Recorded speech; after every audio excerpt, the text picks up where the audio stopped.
Hi guys, I'm Jen and I make useful English lit study videos on Shakespeare, poetry, fiction, literary devices and more. So in today's video, we are analysing what's probably the most famous Shakespearean passage of all time, and that is the to be or not to be soliloquy from Hamlet. Now 400 plus years on and we are still quoting the line to be or not to be whenever we wish to convey indecision or hesitancy. And this is such a great quotation because it's so easily adaptable for so many different purposes. Can't make up your mind about whether or not to get that extra slice of chocolate cake? To eat or not to eat? That is the struggle. Can't decide between playing video games or finishing that dreaded essay over the weekend? To work or not to work? That is the dilemma. But the entire speech from which this line is taken is in fact a lot more somber and philosophical. So for the next couple of minutes, I'll be introducing us to three of the key ideas embodied in the speech. And if you're studying the play or just interested in understanding more about Shakespeare's language and themes, then make sure you watch till the very end of this video for all of the brain juice.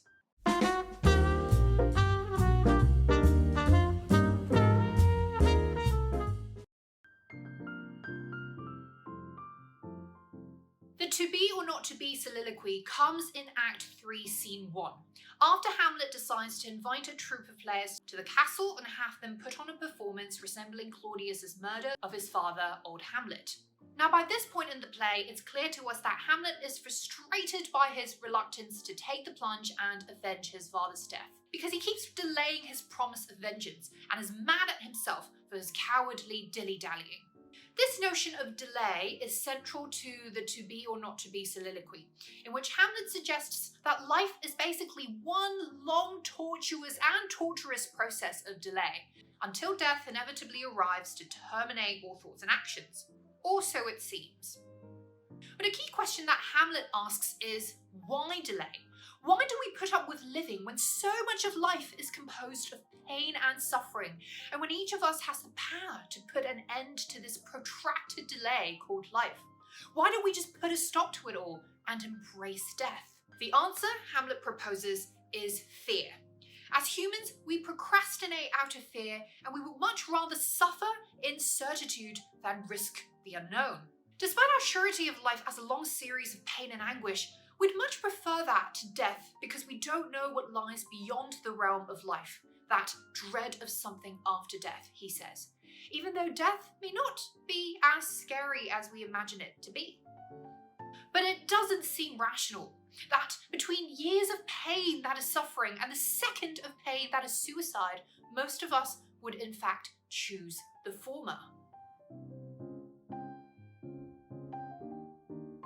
The motif of delay comes through in the heavy use of periphrases and periodic sentences throughout the speech. We'll notice that the soliloquy itself is an example of structural delay, because the argument is formed in a way which postpones the main point to the very end.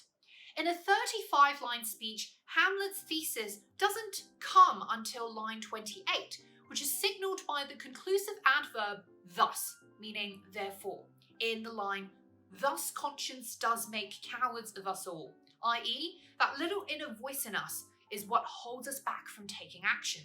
Prior to this line, Hamlet beats around the bush with two periphrastic rhetorical questions, so let's examine them in turn.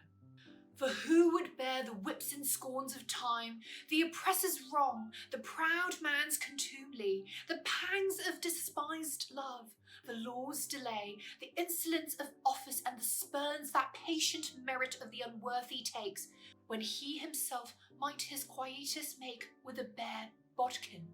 Now the irony of this question is twofold. First, despite man's pain-averse instincts, most of us are willing to put up with the sundry unpleasant experiences and annoying people encounter in life. For who would bear the whips and scorns of time implies that no one would actually want to bear these whips and scorns. And yet, the incredible truth remains that we all endure them out of our own volition, because the alternative is unknown and unfathomable: death. Second, while the question itself suggests that delay is ill-advised, its prolonged structure spanning 7 lines reveals that Hamlet is just as prone to delay as everyone else. By enumerating these various nuisances in life, Hamlet postpones his asking of the terrifying ultimate question. Why not grant one quietus with just one lethal stab, i.e. commit suicide? We see then that beneath all the rhetorical bluster, Hamlet is in fact very much terrified by the implications of his own question. By the way guys, I'd massively appreciate it if you could hit the thumbs up button below, subscribe to my channel and switch on that bell notification if you find this video helpful so far. This would really help me carry on making these useful English Lit study videos so that you can get top grades in the subject and we can inspire more people to enjoy the study of literature. Now, perhaps not wanting to think about what suicide may entail, he immediately swallows this question with another rhetorical question, and one that is just as periphrastic but more philosophical, as he goes on to ask, "Who would fardels bear to grunt and sweat under a weary life, but that the dread of something after death, the undiscovered country from whose bourne no traveller returns, puzzles the will and makes us rather bear those ills we have than fly to others that we know not of?" Now, while the earlier question only skirts the boundaries of death with reference to his quietus make, this one goes a step further with its rumination on the nature of death. Ironically, it appears that we don't fear death per se, but the something after death, i.e. afterlife, or the paradoxical prospect of having to continue living in death, which sounds both strange and scary. What's interesting though is the analogy of death as the undiscovered country from whose bourne no traveller returns, which seems to portray the journey to death as adventure, not doom, as if it's a land of possibilities waiting to be uncovered by deceased travellers. These travellers don't ever return to the living, but who wants to return to a grunty, sweaty and weary life anyway, seems to be Hamlet's suggestion.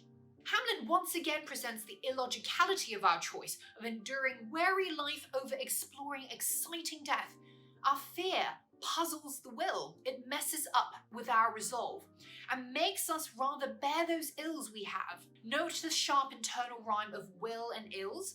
This sonic conflation of these words suggests that human desire and human suffering are often one and the same. Namely, we carry on living because deep down we are these sadistic creatures who desire our own suffering.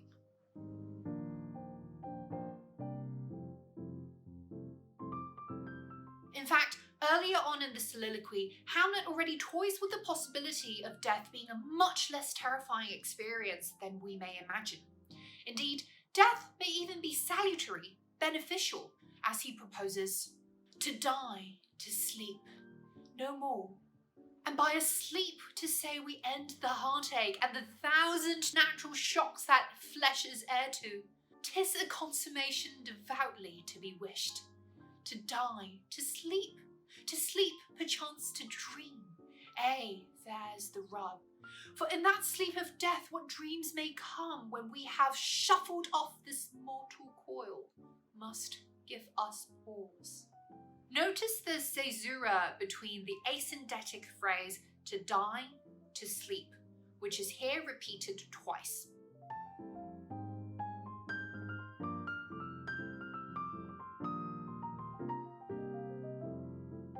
In the first instance, the two infinitive clauses are connected by a colon, which equates death with sleep.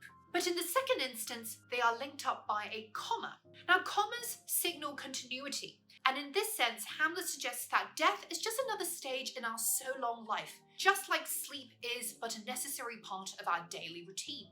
Contrary to our usual perception of death as a final devastation or a devastating endpoint, perhaps death is merely a small step in the grand continuum of existence. So while the use of asyndeton chops up the clauses "to die" and "to sleep," the syntactic disjuncture is only a momentary taking of breath, because death isn't a full stop, but a pregnant comma which contains its separate world of dreams and possibilities for us to explore. Note, by the way, that to dream in Shakespeare's time meant also to concentrate, in addition to experiencing subconscious thoughts during sleep, which is how we understand it today.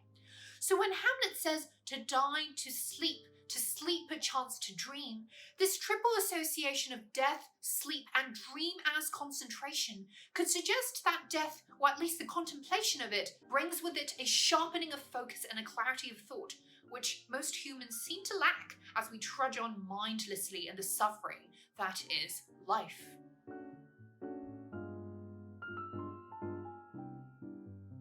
And that's it for this video, guys. Given how rich this soliloquy is, my analysis is of course in no way exhaustive, and there are many other interpretations one could apply to this wonderful, wonderful soliloquy. In any case, I hope it gives you a solid analysis of the super important Hamlet quotation, so please hit the thumbs up button and subscribe to my channel and switch on the bell notification if you found this at all helpful, and to make sure that you don't miss out on any of my top grade English Lit study videos down the line. Make sure you also check out my playlists on Shakespeare and literary devices if you want more useful content on studying English literature, and I'll see you guys in the next video.